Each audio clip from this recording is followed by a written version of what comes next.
wherever you might be. My name is Sean, and I'm delighted for you are joining us today's ESPC community webinar. Today I'm joined by Jeff and Gamma, who will cover Microsoft Backup, why and how it protects your data. We love hearing you guys today, so remember to join conversation about today's webinar and more on X. Our handle is at ESPC_community and our hashtag is hashtag ESPC25. Tweet us, tag us, and tell us what you learned. Don't forget to check out our Learning Hub, which updates the latest blogs, ebooks, webinars, and how-to videos. You can access and view the Learning Hub by visiting our website, sharepointeurope.com, and clicking the Content tab at the top. European Microsoft Fabric Community Conference 2026, hashtag FabCon Europe, from 28 September to 1st October 2026. Join Europe's largest Microsoft tech conference focused on Microsoft Fabric, brought to you in partnership with Microsoft by the team behind the ESPC and EPPC, building on 130 plus expert-led sessions at FabCon Europe 25. The 2026 edition will help you modernize your data platform. Hear from Microsoft product teams, MVPs, and community leaders through keynotes, deep dive tutorials, and in-depth sessions. Shape the future of data at FabCon Europe 2026. Join ESPC 2026 in Amsterdam. ESPC lands in Amsterdam with a forward learning program focused on Microsoft 365, Azure, and AI. Expect strategic insights, hands-on learning, and direct access to industry leaders, all designed to drive organizational impact and accelerate a digital agenda. Join EPPC 2026 in Copenhagen. EPPC 26 brings the European Power Platform community together in Copenhagen for a high-value, innovation-driven experience. Attendees will gain actionable insights, expert-led deep dives, and practical frameworks to optimize automation, analytics, and AI at scale, all geared towards operational excellence and business acceleration. After the webinar, we'll have a questions and answer session. Type any questions you might have in the chat box. Questions we selected and answered at the end of the presentation. This webinar will be recorded and added to the Resource Center, where you'll be notified by email when it's available. And now I'm going to pass over to today's webinar presenter, Jeff. Hello, Jeff. Thanks for joining us today. Hi, thank you for this opportunity, and thank you everybody for joining. I will now share my screen. All right, let me know when it's good. I can see your screen. Okay, perfect. Well, welcome everybody to this webinar. Thanks again for joining. Today we'll talk about Microsoft Backup. Why do we need to protect data and how to do it? So I will cover some solution explanation as well as some demonstration. Few words about myself. I'm French, Jeff Angama, so forgive me about my accent. Do not hesitate to ask me to repeat if necessary. I've been in this industry for 14 years almost, and I'm MVP for Microsoft 365 and Power Platform. Copilot, sorry, now, I changed category. I share my knowledge on LinkedIn, so don't hesitate to connect on LinkedIn to engage around Teams, Copilot, governance, security, etc. And I work at AvePoint, a software company that provide data resilience and governance around Microsoft 365 and other SaaS products as well. Okay, let's get started. So I wanted to cover introduction quickly. What is Microsoft Backup? Why do we need to protect data in the first place? To remind you what are the risks. Then I will cover the solution with few slides and mostly demonstration, as well as give you some updates back from Ignite, because there were few released features and as well as an updated roadmap. Also, I will share about how does the licensing work for this product. Q&A, you can ask question in the chat during the session, and I'm going to review it time to time or at the end of the session. So we are here until 12. Get seated comfortably, and thank you again for joining. So why protecting data? I would like to first survey you. So I share these forms. Let me share it in the chat as well, so that you can respond anonymously to it. Just one moment. I will paste it in the chat. Okay. And we can see the responses live. So the first question is, does your company backup data today? It's anonymous. Don't worry if you answer. I don't see anything. So no for one person. Let's wait a little bit more. If you don't know, you might say no as well. Okay, so I'll give some more time for you to connect. The link is in the chat.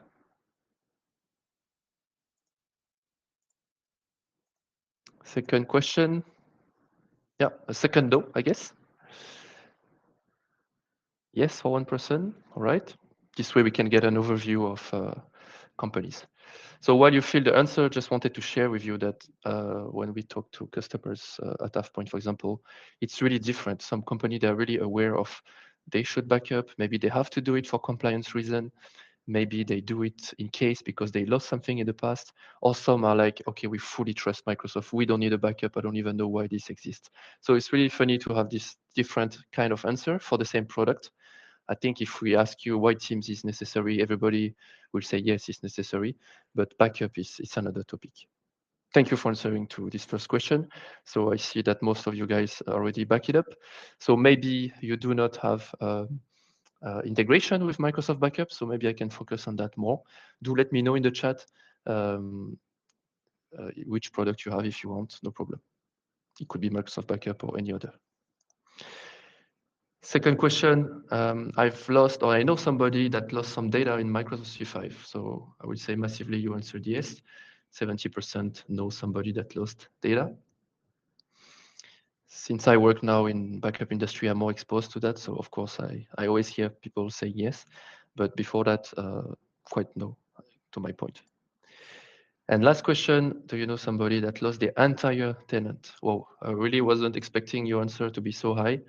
I also heard some, but as we can see here, 70% of you guys know somebody that lost their environment. Feel free to say in the chat if you know the reason. Was it like human error? Was it the system being down? I don't know.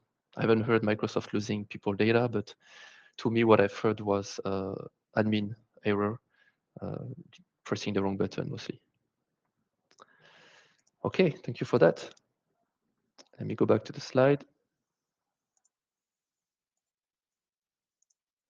So some example I wanted to share with you. The first one is in the news. KPMG admin pressed the wrong button in the retention policy in Teams, and it conducted to delete Teams chat for 145,000 employees. And there's no Control Z revert back option. So that's in the news. And other scenarios I'm sharing here, it's from my experience. So recently, a customer told me end user were not familiar with OneDrive synchronization process. So they synchronize Teams or maybe SharePoint. And they thought that deleting data from this synchronization client will not replicate that to Microsoft. So when they deleted it, they realized after the retention period of 3 months of the recycle bin that those files were permanently deleted. That's why they considered having a backup solution after that.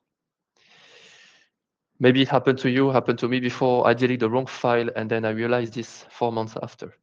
And the recycle bin is 93 days, so roughly 3 months. So it's too late. It's permanently deleted.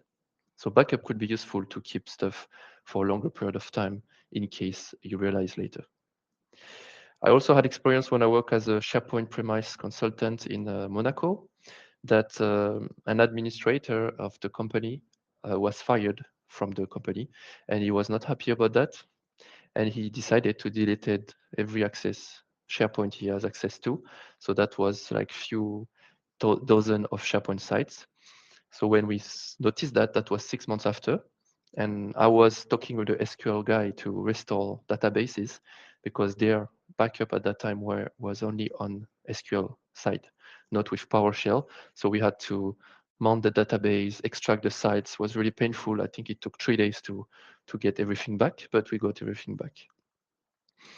So those are human errors or human badly intention, let's say, that could happen for data loss. Another one is maybe more rare and we might not be exposed to this because it's not maybe in the news. It could be a ransomware. I have a partner, he told me a ransomware through a package in Dynamics, like a solution for Power Platform, start to change phone numbers in the CRM so that the sales don't even know it, that the phone number changed. But when they call the people in the CRM, it was not working. So they had to go through audit logs to restore things. Luckily, there were enough audit logs to restore things and enough skill to do that. But otherwise, they would have lost those phone numbers. And the last one is ransomware through a OneDrive synchronization process. If you have a ransomware, let's say on premise, you can go to people computer, start encrypting data in the OneDrive sync process, and it's even able to encrypt maybe versions by modifying, sorry, the file so many times that all the versions of the file get corrupted as well. So this could be also a vector of attack, let's say. Okay. And I always hear sometimes people say Microsoft 365 is so reliant. Okay, I agree. We have not seen Exchange not available for more than few hours, let's say, but who could have expect CrowdStrike event to happen? So for those who were not aware about this, CrowdStrike was a system inside Microsoft Windows, and because of a faulty code on their software, it triggered a lot of blue screen in everywhere. So airport had to go back to paper, hospital, etc., and it really disrupted the world, I would say. And they estimated the cost of this financial problem, let's say, 10 to 10 billion US dollar, because everything was slowing down, like emergencies, hospital, airport, etc. So who knows? Finger crossed does not happen to Microsoft 365, but I face a lot of companies that think about what if Microsoft 365 is down? What is our disaster recovery plan, basically? And some statistic from the market, actually, most of the data loss is actually from human. We did something, we thought it was there, but it's not. So on a daily basis, that is when you might need a backup solution. It's not only in case of large failure like disaster, etc. Some general statistics. There's a lot of data created every second, like one megabyte per second. Organization manage at least in total more than 1 petabyte for 60% of them. And 500 gigabytes of data has not changed for the last 5 years in general for companies. So that creates a lot of quality issue for their data system and for AI tomorrow. So I'm just sharing that because when we talk about backup, we talk about data as well. So there's a lot of data as well that is created. One last thing about why backup is important. Microsoft states that data is responsibility for the customer. And I was curious when Microsoft Backup came out, I was curious about this shared responsibility model. So Microsoft is responsible for the infrastructure, for the service, for the Azure basically, and the customer is responsible for the data. Even though Microsoft give you recycle bin, give you Microsoft Backup, for example, it's clearly stated in their documentation that that does not free the customer from the shared responsibility model. So that means if Microsoft Backup is failing, I would say, or Azure is failing, because Microsoft Backup is based in Azure, that means contractually, legally, terms of speaking, Microsoft is not responsible for that because the data is for the customer. So that's why I will introduce the solution and also the partners attached to this solution later on. So let's see Microsoft Backup in an overview first. How does it work? So historically, you had backup solution, third-party backup solution, like a lot that I will mention later, to backup Microsoft 365. So let me switch to my pointer here. Okay. So historically, before Microsoft Backup came, those third-party vendors use Microsoft Graph to backup and restore data. So on average, we're able to restore 4 to 10 terabytes a day, let's say. And we can back up data like this in the cloud or in on-premise. And the retention means how long do you keep those backup could be unlimited. So that's useful for compliance, that's useful for GDPR maybe, etc. So when Microsoft released Microsoft Backup in July 2023, the idea is to be able to backup and restore faster in case of disaster. For example, a ransomware or massive deleting. Why? Because the API they release is new. It's not Graph API. It's really API dedicated to backup storage. It's more, I think, of a snapshot technology behind, even though they're going to propose granular restoration, like to restore a specific document. But that gives the capability to restore up to 20 terabytes a day for SharePoint, for OneDrive, for Exchange. So potentially even more than 20 terabytes. So you see that the speed of backup and restoring is faster than the traditional method with Graph API. So today, Microsoft Backup stores in the data in Azure for 1 year. So that is why there's a lot of partnership with this Microsoft Backup. It's an interface that I'm going to present you now, but it's also API open to partners to integrate with it. By the way, the 1 year retention, I saw in the roadmap that it will be extended in the future. It's inside the roadmap. So some example of partners on the screen here: Acronis, AvePoint, Cohesity, Commvault, Rubrik, Veeam, Grape, and CrashPlan. I remember when it started with Microsoft Backup 2 years ago, there were only 2 or 3, but now we see this list expanding. So that means when you go with one of these third-party vendor, for one of those reasons, because you want to store it somewhere else, you want to have a longer retention, you want to back up maybe something that is not backed up by Microsoft Backup, well, it means that those vendors, they can also integrate with Microsoft Backup to provide faster recovery methodology in case of disaster. So it's really a partnership for this one, because if you take backup alone with Microsoft, it might not cover everything that you want to. Okay. So Microsoft Backup, what does it cover today? So it covers Microsoft C5, OneDrive, SharePoint, Exchange, and Microsoft Teams. It's still in the coming future. I've seen this status since a while now. So hopefully 2026 is the year for Microsoft Teams. And I've seen in the roadmap that they plan also to back up Entra ID, Teams Chat, etc. So good to hear. And then if we go to the product to give you an idea, how does it look like? So how does it look like? So first you have to go to your admin center and you will go to the setting part here. And you have to enable the billing with Azure first to be able to set up Microsoft 365 Backup. So the billing, if I show you, once you set it up, you go to this billing menu, you set up the billing in Azure as a pay-as-you-go, and you have to create a resource group, choose the country, etc., for your Microsoft Backup to consume Azure plan. In future, you will be able to associate multiple billing. So like if you want to charge departments or countries differently because they use Microsoft Backup as a volume per gigabyte, you will be able to do so.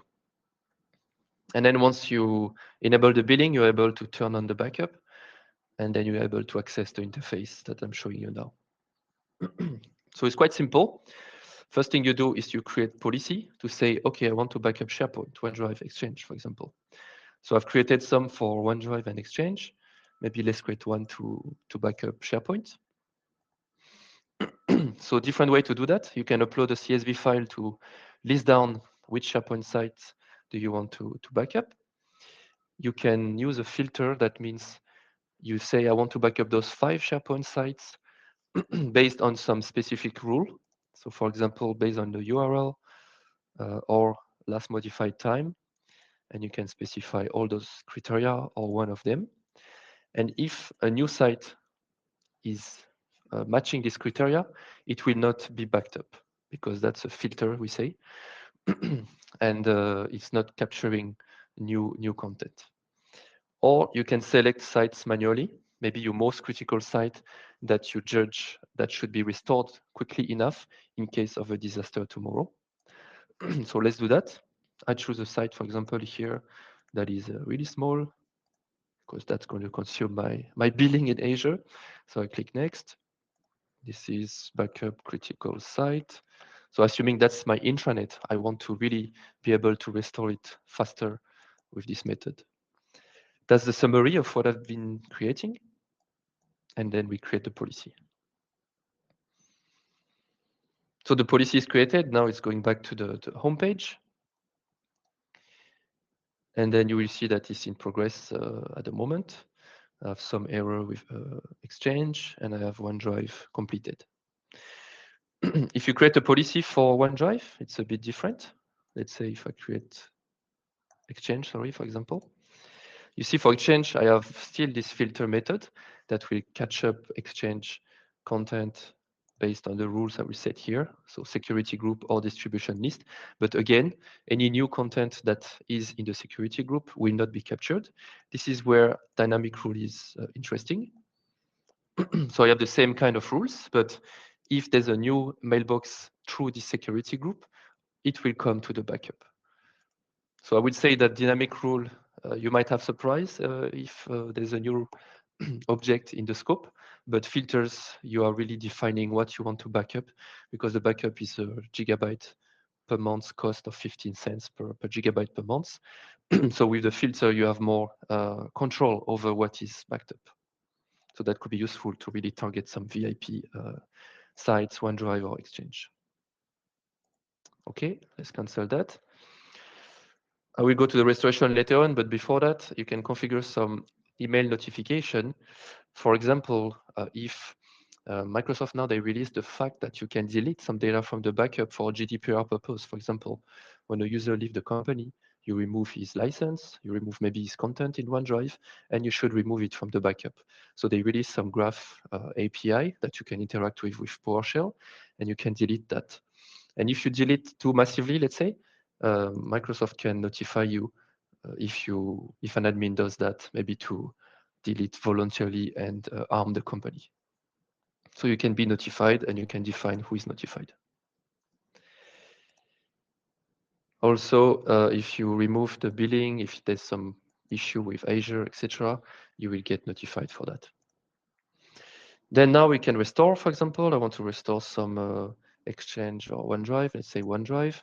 So I click restore. Again, I can upload a CSV. So that's convenient if somebody massively remove a lot of OneDrive. I can build this CSV file like today and then load it in the future if I need. Or again, I can select some account. So let's select the account I've backed up previously. And you see today, you can define what do I want to restore. Maybe I want to restore my last 6 months of backup or everything. I can let Microsoft organize it in terms of priority by themselves to reach more concurrency, I would say, restoration. So today you cannot go in detail, I want to restore a specific mail, a specific folder. This is in the roadmap, it's not available today. And yeah, I have an issue here because I choose something too old, let's say, because I'll start the backup yesterday only. But if I choose a backup like yesterday, that should work.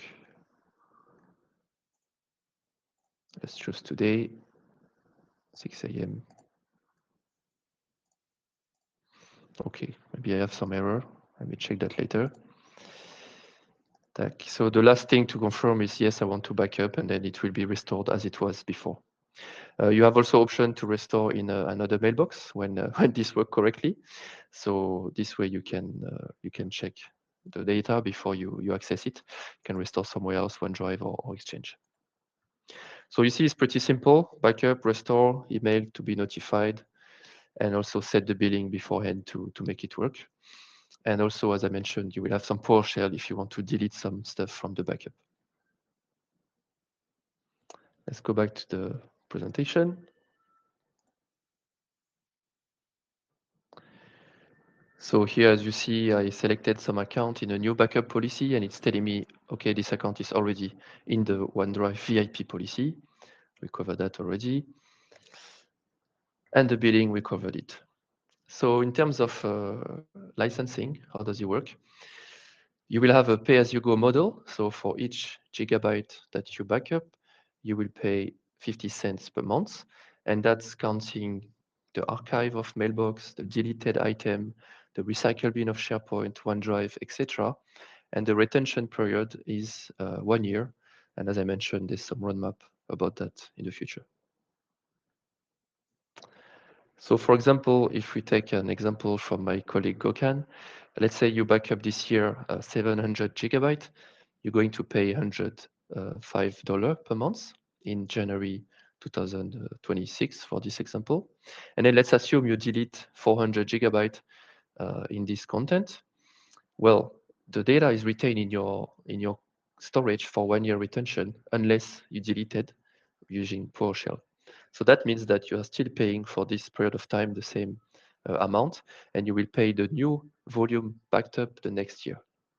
So Microsoft, to clarify this, also they give you some calculator using Excel and also to make some projection, how much of data you're going to back up. So again, it's really the volume of data that you have in Microsoft 365. We are not talking about the volume of Microsoft is keeping for those backup. It's really the volume of data you have in Microsoft 365. So when you check the usage reports in Microsoft 365, you can see how much Exchange is consuming, how much SharePoint is consuming, etc. So you can see that in your reports over here. If you go to Exchange, for example, you can see for this company, I do have the storage over here, mailbox usage. So here, when you hover the storage over here, you can see that we have only 139 megabyte of Exchange, and you can do that for SharePoint, for OneDrive, so that you can estimate your backup cost. By the way, I advise you to also look into your SharePoint Admin Center. How is your quota for SharePoint? It's related to archiving topic that I covered last time in a previous webinar with my colleague Yatindra.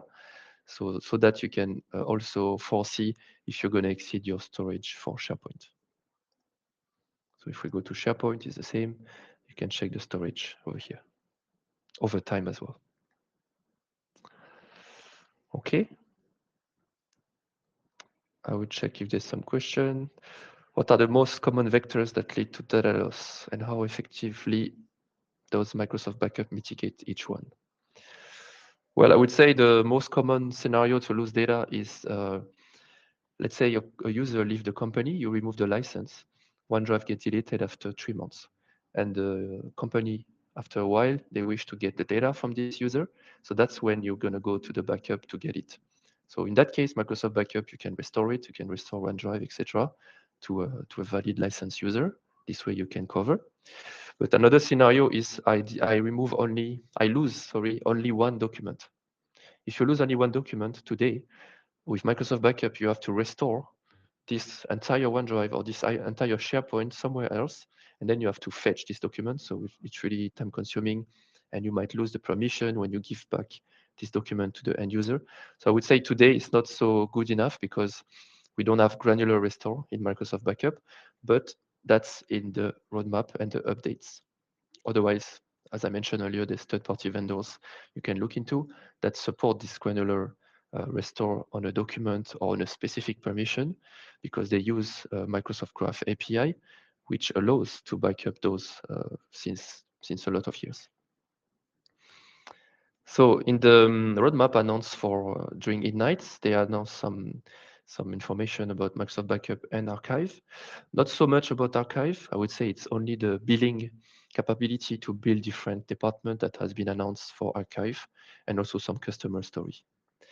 So what's new that come today? We already covered it during the demonstration, but now there is dynamic rules to say, I want every Exchange mailbox that belong to this distribution list.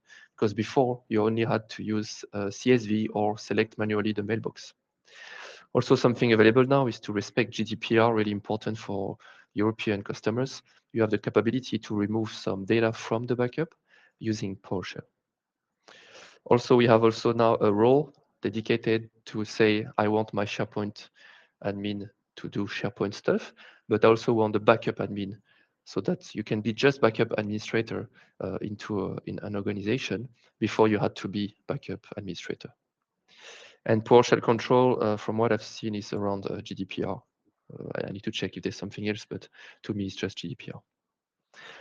So now what's coming soon? They will have like more granular level backup and restoration. So that means you might be able to go to a specific email, specific document in SharePoint. And by the way, email is also one of the most seen scenario.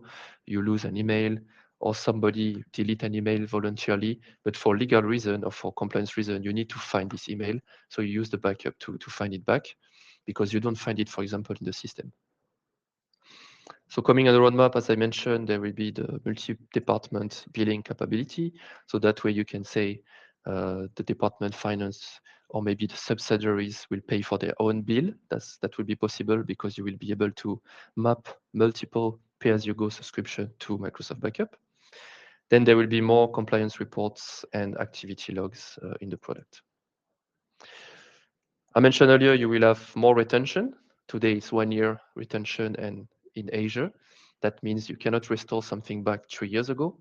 And for many customers that I meet, it's important to usually have unlimited retention for compliance reason, even though it's 10 years or 20 years, that might be sufficient. But sometimes they just say, okay, unlimited retention, this way I'm fully covered. Also, Entra ID, that's really requested, especially when you think about disaster recovery.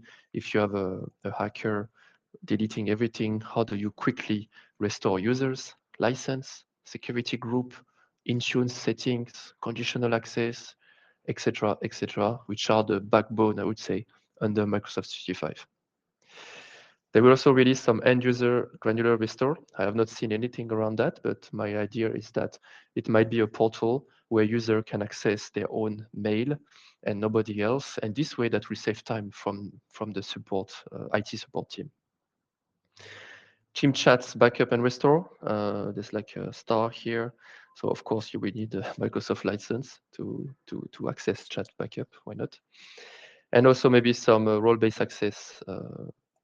I would think, I have no detail about that, but it could be like, okay, I want this admin to be able to restore, but to not change the backup policy. Because what if every my admin can change the backup policy? That means potentially today you pay $200, but if somebody made a mistake, you can have your bill goes to thousands of euros if they are changing the policy wrongly. I hope to see as well some granular permission for who is able to delete data from the backup, because that can also be a vector of attack. If you have the admin role for backup, you can say, I delete everything from the backup. Okay. So some screenshot from the preview. For example, there's a preview where you can restore granularly your SharePoint folders, documents, etc. So you see that you will have additional step in the restoration menu. Okay. And then you can select folders, multiple folders, and then restore this selection. Here again, you can also do the same for documents. You can select a document and restore that, just that. Check the limitation, because when the feature is new, there's a lot of limitation generally. So there's a lot of limitation. I extracted you some. So for example, it says that email in the recycle bin, recoverable item folder, cannot be restored. And only email that were changed. I need to clarify that, because for me, an email does not change. They cannot restore that. Then take into account that the RPO is the objective to recover something. So let's say you lose your documents today. For SharePoint, after a while, the backup only happened once a week. So that means if you lose it today, you can potentially restore this data 1 week ago. So have this in mind for SharePoint and OneDrive, that potentially you lose your 1 week of work because the backup only happened 1 week ago. For Exchange, it's different. It's every 10 minutes that they back up the email. So you can really restore a mail that has been lost up to 10 minutes ago. So that's the RPO criteria that you should look at. So basically, when you start back a project, you should define what is your RPO and what is your RTO. RTO is recovery time objective. It means how long am I accepting the loss of data? Is it 1 week? Is it 1 month? Is it 1 hour? So based on that, you're gonna say maybe yes, I do need Microsoft Backup because I want things to be restored the fastest possible. Also in the roadmap, a long-term retention, it's a rollout starting in August. Granular restoration, February, so that's tomorrow because we're already at the end of the year. GCC, that's for government. Backup activity logs, that's for this month. So let's see next month how is it. And also the department billing should come soon because it says it was rolling out in October, but I didn't see it in the product yet.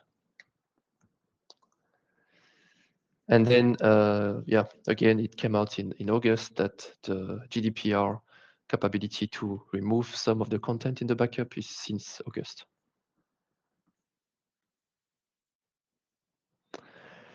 So in conclusion, depending on what you want to backup and how you want to restore things today, I highly suggest to look at the third-party vendors that I mentioned earlier to see what's the difference. So I would say the difference is that they cover more features like planner, like shared channel, etc. And also the retention can be longer than 1 year. And again, Microsoft Backup is really, how do you say, making it faster to restore and can be helping your disaster recovery plan. So that's also important when you buy a backup product.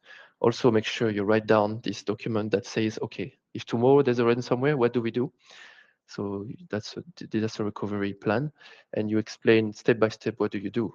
You secure your network, you secure your access, you use the product to restore, how to restore, because in the rush, when you lose something massively, you don't want to be searching the option in the product. Of course, on a daily basis, you're going to need maybe to restore something like a lost email, a lost conversation, or export it. So that's your administrator that will do it, or the end user if the option is available. So that's in conclusion. I wanted also to open up the discussion here. I would say backup is the last rampart. I don't know in English how to pronounce that correctly. So if you know this game is Age of Empire. So the backup is really the last solution to get back your data. So before securing your data with backup or parallelly, you should look into data permission review. Why is this Teams public, for example? Why is the intranet open to guests with edit mode? You should review the security in place. And also automate some governance. For example, who is able to create teams? When is my teams getting deleted, etc.? What's the life cycle of my teams?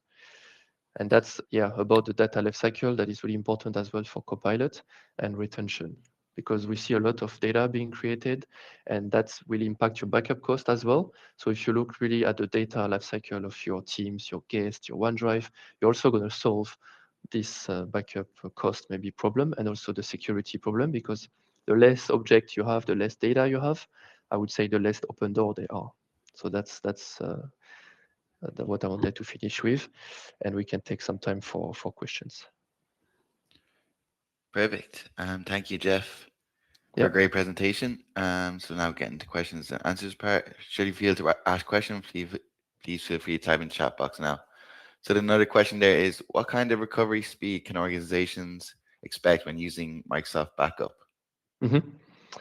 Well, let me show you the documentation. I had one slide just now about that, but basically it's like up to 20 terabyte. So if we say Microsoft Backup performance, they really documented it in their website on the learn part. So you see my Chrome, yeah, you see my Chrome page, perfect. So you see here, they say up to 1 to 3 terabyte per hour for workload. So that's for Exchange, SharePoint, OneDrive. So if you take this theoretical thing, that's like 20 terabyte per day, it could be up to 60 terabyte per day.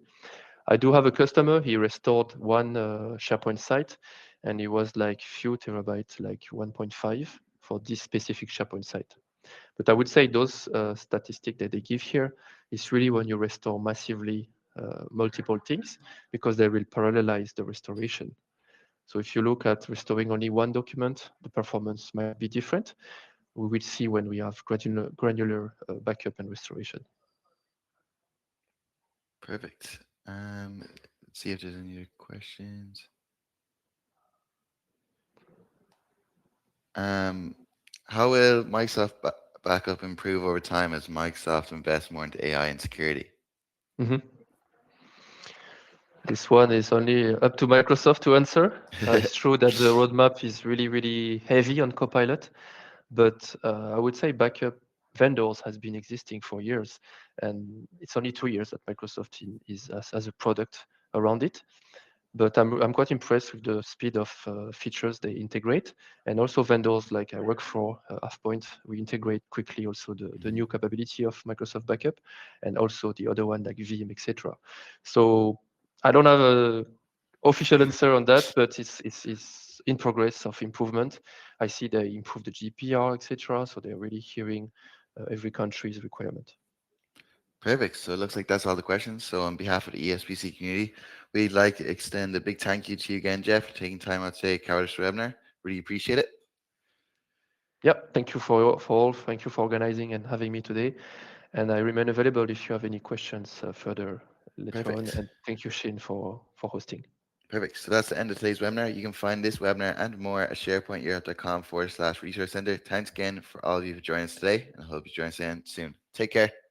Bye bye. Have a good day.